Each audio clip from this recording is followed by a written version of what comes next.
So for more analysis, we are joined now by Michael Carpenter. He is a senior fellow at the International Institute for Strategic Studies, as well as a former U.S. ambassador to the Organization for Security and Cooperation in Europe.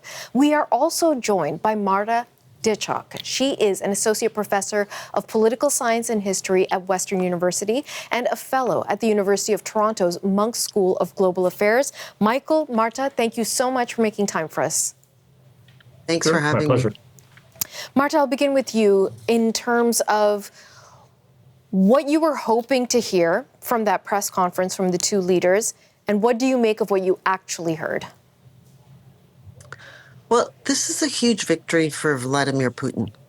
This is an indicted war criminal who was welcomed by the president of the most powerful country in the world, who shook his hand, said, "Come to my country, ride in my car, and let's have a press conference together." They both said what I expected they would say. This was a great meeting. We both had a great conversation. There's nothing to show for it. But what is very, very clear to me is that Trump is playing to Putin. And in the press conference, those people who watched it, the two leaders are there. Who's the host? Trump. What does he do? He says, Vladimir, President, and Putin gets to start the press conference. And what did he do? He went on his usual historical tirade of friendly relations between Russia and the United States, and went on and on, not talking at all about what the summit was about. The reason they met is to discuss a peace plan for Russia's war against Ukraine. There was almost no talk about this in the press conference. But President Putin said, "Oh, next time we meet, come to Moscow." He was just smiling the whole time. This is a huge, huge victory for Putin. I see nothing that the United States gained, and certainly nothing for Ukraine or the peace process. Michael, same question to you. What were you hoping for? What did you actually hear? Well, I was hoping that President Trump would not endorse some idea from President Putin to annex, 5 oblasts of Ukraine to Russia, which is, of course, what Putin wants. But look, the way I see this is, there's one of two Putins that could have showed up.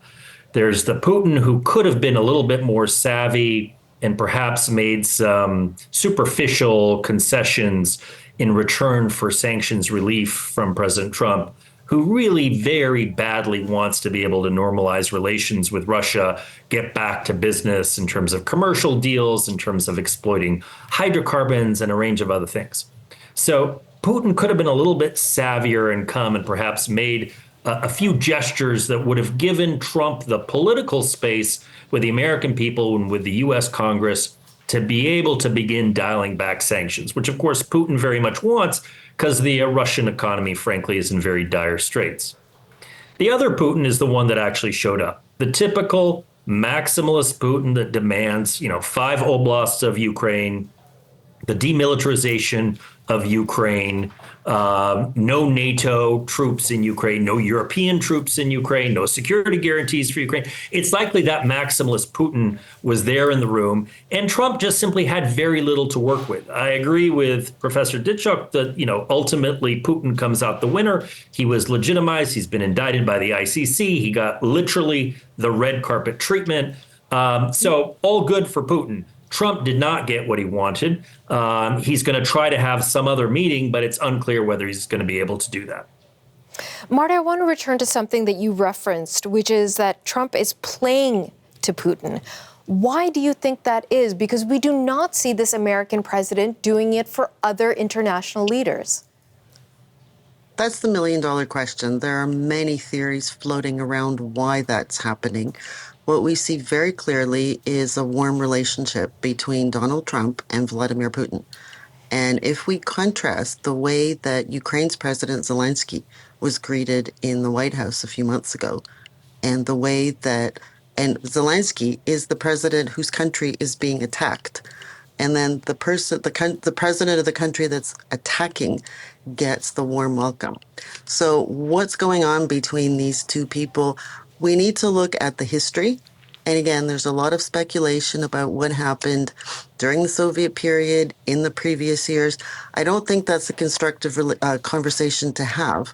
What I think is more relevant is what do we see happening now and moving forward? And again, what I was listening to, what Trump was saying, he was talking his usual business talk. He billed this as a peace summit, but what he was talking about, when this is all over, we can get back to business. I think he literally said that. He So did. he's looking to reestablish economic relations with Russia, which in and of itself is a little bit interesting because the US and Russia don't have a very powerful economic relationship in terms of trade and so on. It's a very small portion of US trade.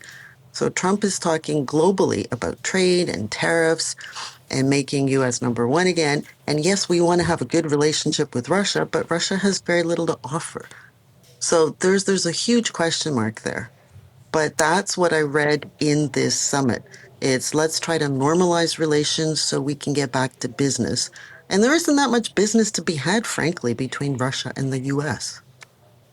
And as we're hearing from you, Marta, I should let the audience know you are looking at live footage of Air Force One about to leave Anchorage, Alaska after that summit today and return back to Washington. We'll certainly be watching for any tape that might come of reporters on board that flight with the U.S. president and see if we get any further details or any kind of details about what was actually discussed. Now, Michael, if I could return to the issue of what Putin wants. And this issue of the land, referencing what Marta was saying, that we can get back to business. Now, President Trump has repeatedly said he's a deal maker, he understands real estate, and he has even positioned the 4 different regions beyond Crimea that Russia has managed to seize control over in these past 3 years. Partial control. Partial control. Partial control. Thank you for that, Marta. That this encroachment into Ukrainian territory, that he is not willing to give that up. Is there any world, Michael, in which that Putin would be willing to, or that Ukraine would be willing to secede in order to achieve peace? Well, I think you're right that President Trump largely views this in terms of land swaps and real estate. Although Putin, of course, is not willing to swap anything, so it's all one-sided, right? But ultimately, this is about more than just territory.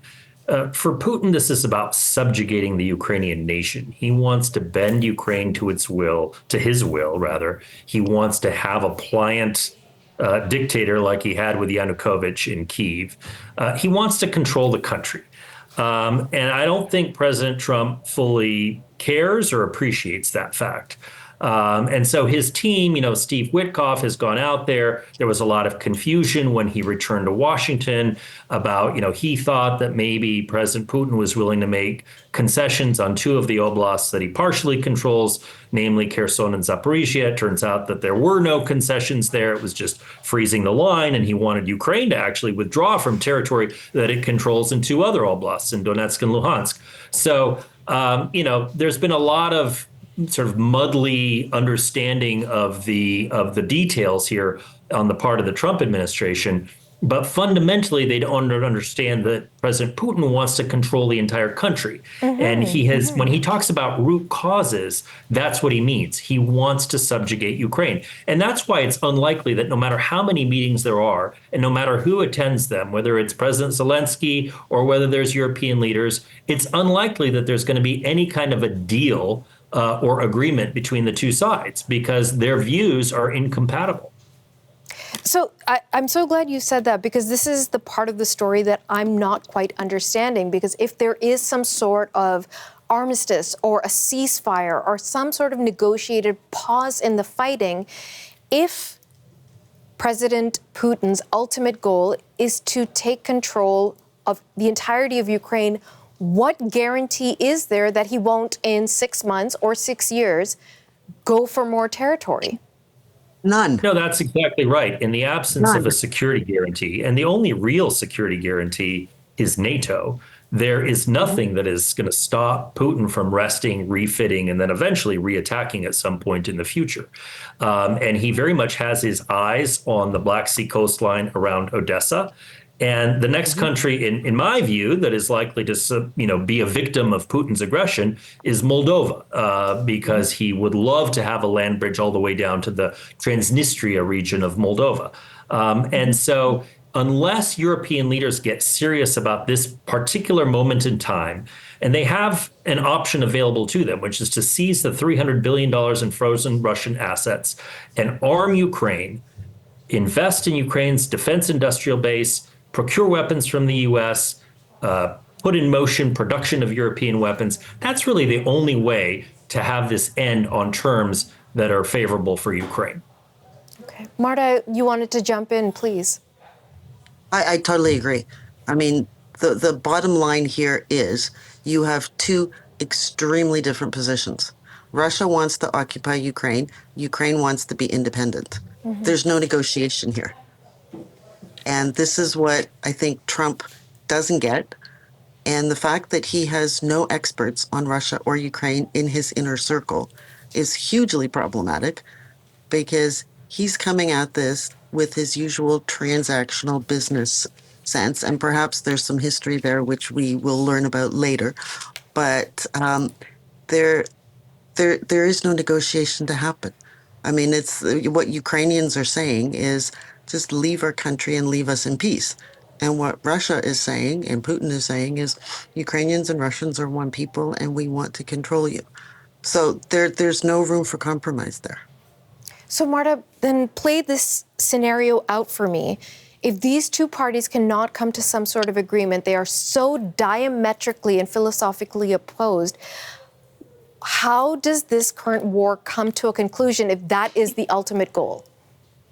Well, that's the question. That's the million-dollar question. And in my opinion, the only way that this war will end is when Russia is forced to stop fighting. And that's where that whole discussion about sanctions and secondary sanctions and freezing of assets, the reason Russia is able to continue this war is because it is buying weapons from other countries. It's selling its energy and buying weapons. And Russia is much bigger than Ukraine. It's like if the U.S. attacked Canada, it's not the U.S. will win, right? Because they're bigger and stronger and more powerful and richer. So that's the scenario. So how do you prevent Putin from being able to wage war? It's not sitting down at the table with him and saying, please stop, because he won't. It is forcing him. It's like a bully in a playground. You have to use his language to him, which is, we're going to force you to stop. And that's where I'm hearing the European leaders are starting to talk that language, but Trump is not. And the other big victory for Putin here, sorry, I'll make this quick, is he has managed to divide the transatlantic alliance. The US and Europe are no longer always on the same page. And that's exactly what he wants. Because when the democracies are divided, that makes it much easier for him. Sorry, Michael, you were next. Yeah, no, I agree with all of that. I just think one additional data point is valuable here, which is that the Russian economy is actually quite weak. Inflation's around 13%. The Russian sovereign wealth fund, since the full-scale invasion began in February of 2022, is down something like 70 or 75%. So Russia is running out of liquid assets. Its economy is smaller than the state of California's. If the European Union, Japan, Canada, and the United States were to impose secondary sanctions on the purchaser countries that purchase Russian oil, I should say, the Russian economy would be going into a tailspin. And then potentially you would find a situation where President Putin would sue for peace, or we would have some sort of an armistice a la the Koreas in the 1950s. That's really the way that this conflict most likely ends. But it takes willpower on the part of Western countries. Do they have it? Well, they talk about it. Go ahead. Well, they talk about it. If you listen to the Coalition of the Willing, the European leaders, they're very strong in their statements, and they are very strong in putting their checkbooks on the table. But we need more. Yeah. More needs to If you happen. ask me, there's a lot of performative politics here. There are sanctions that are billed as being very strong, crippling sanctions. When we first heard about SWIFT sanctions, we thought this was the quote unquote nuclear option. It turns out that only 7 banks were initially de-SWIFted out of hundreds of Russian banks. And so oftentimes the measures that are taken are much weaker than they appear. But Western powers have the ability to do this. And the 300 billion in frozen assets is the clearest next step that European leaders could take if they had the political will. They say that this somehow could implicate rule of law concerns. But what are we talking about here with a country that's, perpetrated the crime of aggression against its neighbor and has instituted this filtration system where they're torturing, tens of thousands of people? Rule of law should apply in normal circumstances, but this is not a normal circumstance. Man, this is so fascinating. I wish I could just keep talking to you folks for the rest of the show, but we have to leave it there. Michael Carpenter, Marta Duchok, it has been really, really great to get your insights this evening. Thank you so much for your time. Thank you. My pleasure.